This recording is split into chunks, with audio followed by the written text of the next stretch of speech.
अमित शाह जी गृह मंत्री हैं और गृह मंत्री के रूप में उनका जो अप्रोच है बिल्कुल डिफरेंट है, बिल्कुल डिफरेंट है। क्या वो कहते हैं, क्या बोलते हैं। अब एक ही कानून नया लाने की जरूरत क्या पड़ गई अचानक ही।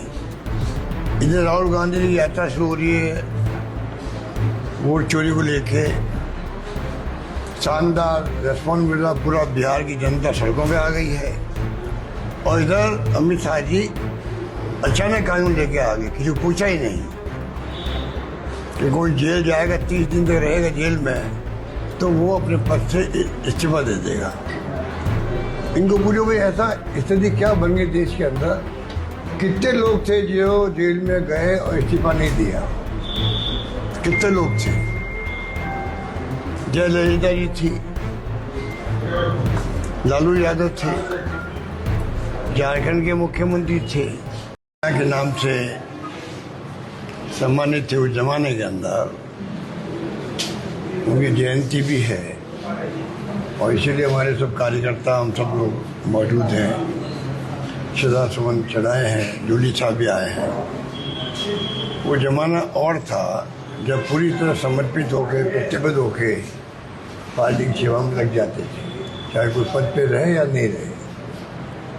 और आज जो उस ज़माने की तरह व्यवहार करने की है, जिससे कि जैसे मैं कई बार कहता हूँ कि इस देश को जरूरत कांग्रेस की है।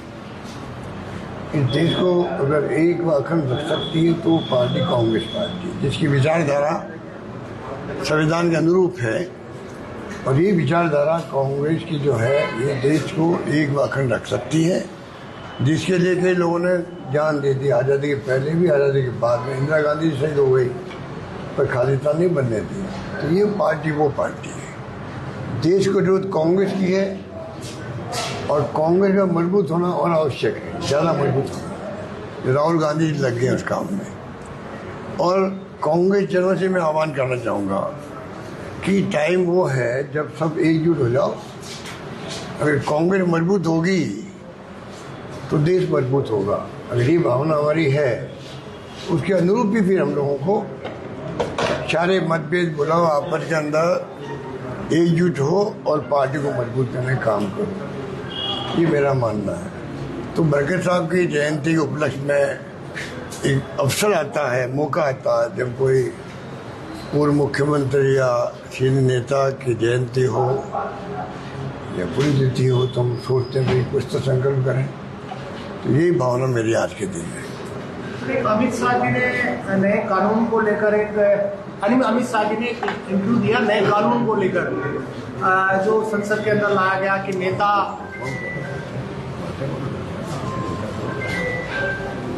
बात मत करो, मंत्री, विधायक, सीएम, प्रधानमंत्री अगर कोई मुकदमा होगा तो चुनाव नहीं लड़ पाएंगे।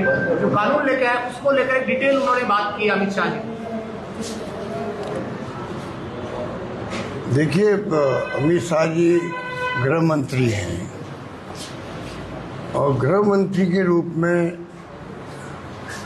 उनका जो अप्रोच है बिल्कुल डिफरेंट है, बिल्कुल डिफरेंट है। क्या वो कहते हैं, क्या बोलते हैं। अब एक ही कानून नया लाने की जरूरत क्या पड़ गई अचानक ही। इधर राहुल गांधी की यात्रा शुरू हो रही है वोट चोरी को लेके, शानदार रेस्पॉन्स मिल रहा, पूरा बिहार की जनता सड़कों पे आ गई है।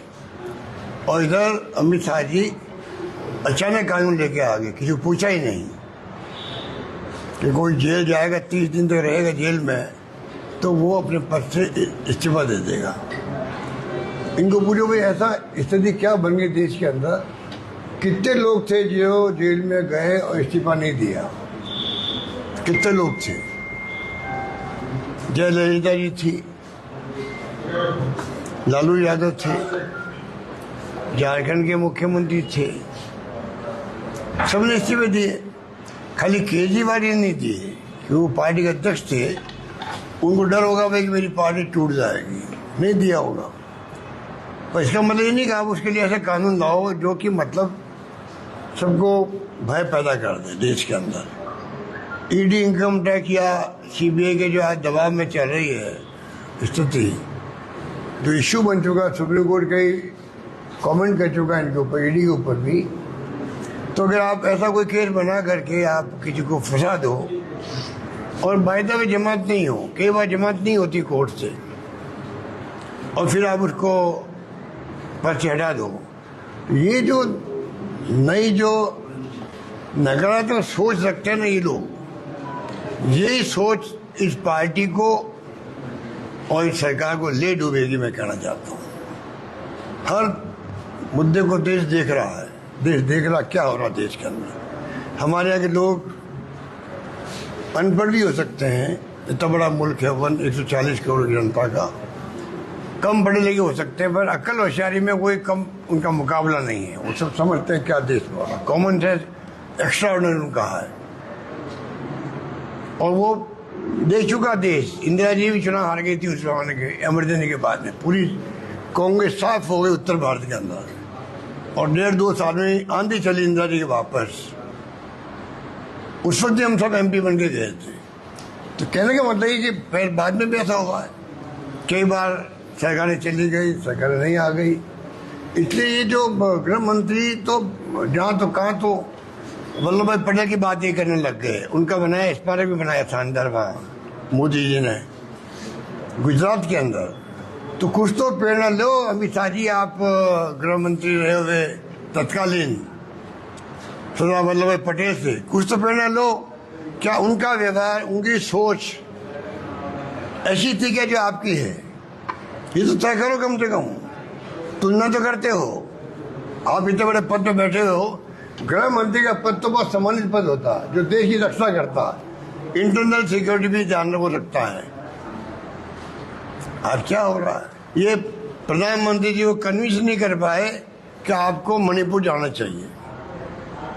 क्या गृह मंत्री ड्यूटी नहीं है क्या कि गृह मंत्री प्रधानमंत्री को कहे कि आपको सब काम छोड़ के मणिपुर जाना चाहिए? 2-2.5 साल हो गए आग लगी हुई है, कितने लोग मर गए वहां पर, कितने रेप हो गए। मुख्यमंत्री खुद कह रहा है पत्रकारों को, अरे तुम बात करते 100 की 1000 रेप तो हो चुके होंगे, ऐसे ही कुछ भाषा वो बोले थे। क्या बोले वो? मुख्यमंत्री बोल रहा है कि मेरे हाथ में कुछ नहीं रहा है। नंगा करके और तो घुमाया गया वहां पर, क्या नहीं हुआ। ऐसे राहुल गांधी 2 बार चले गए वहां पर जो विपक्ष में थे। तो प्रधानमंत्री जी को वहां जाना ही चाहिए था, पूरा देश उनको पूछ रहा है। एक सर उन्होंने ये भी कहा है कि अमित शाह जी ने कि धनखड़ साहब को लेकर सवाल किया गया तो उन्होंने कहा स्वास्थ्य कारणों की वजह से इस्तीफा दिया था वो, अमित शाह जी ने कहा। देखिए ऐसा तो उदाहरण आपको पहला मिला होगा देश में नहीं, दुनिया के अंदर। दुनिया में मेरे ख्याल से जहाँ तक मेरी नॉलेज है कि कोई इतने बड़े पद पे रहे, उपराष्ट्रपति किसे कहते हैं? देश का उपराष्ट्रपति। वो देश का उपराष्ट्रपति शाम को 5 बजे तक काम कर रहा है, मीटिंग ले रहा है, और 8 बजे लगभग वो इस्तीफा दे रहा है, और बिल्कुल सीन से गायब हो जाते हैं। उपराष्ट्रपति भवन में है कि नहीं पता नहीं, किसी से मिल नहीं रहे हैं। तो कोई तो ऐसा कारण हुआ होगा जिसके कारण नौबत आई है। एक मंत्री इस्तीफा देता है तो हाउस में, लोकसभा में, राज्यसभा में कई बार स्पष्टीकरण दिया जाता है क्या कारण रहा है, और उपराष्ट्रपति का इस्तीफा हो गया और कोई स्पष्टीकरण नहीं है, ना उनकी तरफ से ना सरकार की तरफ से। अब लीपापोती कर रहे हैं, इतने दिन से वो बाहर आ नहीं रहे हैं, पूरा देश पूछ रहा है वो है कहाँ पर, चिंतित है। पूरी दुनिया में एक उदाहरण अलग बन रहा है। तो उसकी बदनामी से बचने के लिए अमित शाह जी ने ये जो नया जुमला बोला है कि वो स्वास्थ्य कारणों से इस्तीफा दिया है, तो क्या तो आप गए कोई मिलने के लिए उनसे? कोई मंत्री को भेजा आपने?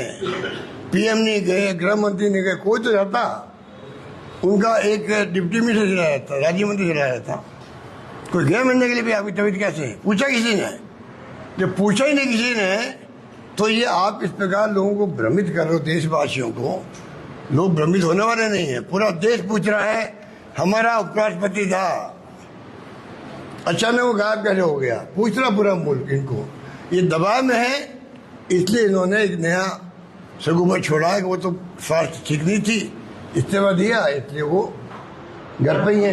ये भी बोल रहे हैं कि सुदर्शन रेड्डी ने जो आदिवासी थे उनके आत्मरक्षा का कानून खत्म कर दिया था, तो इस वजह से नक्सलवाद चला 2 दशकों तक। आपके उपराष्ट्रपति यूपीए के सुदर्शन रेड्डी के बारे में अमित शाह ने कहा कि उन्होंने आदिवासियों का कानून खत्म किया, वो नक्सलवाद में अभी तो यार दंगल साहब चल रहे थे, दुमका लेके आ गया, वो भी खत्म ही नहीं हुआ है। राजस्थान का उपराष्ट्रपति धनखड़ साहब रहने वाले यहाँ के, पूरा राजस्थान चिंतित है। वो चिंता तुम भी करो, अब तुम नहीं बात लेके आ गए। ये तो निपटते रहेंगे, चुनाव चलता रहे जब तक। मेन बात जो धनखड़ साहब कहाँ है और धनखड़ साहब को कब प्रकट करोगे? हम जाके मिलना चाहते, मैं मिलना चाहता हूँ।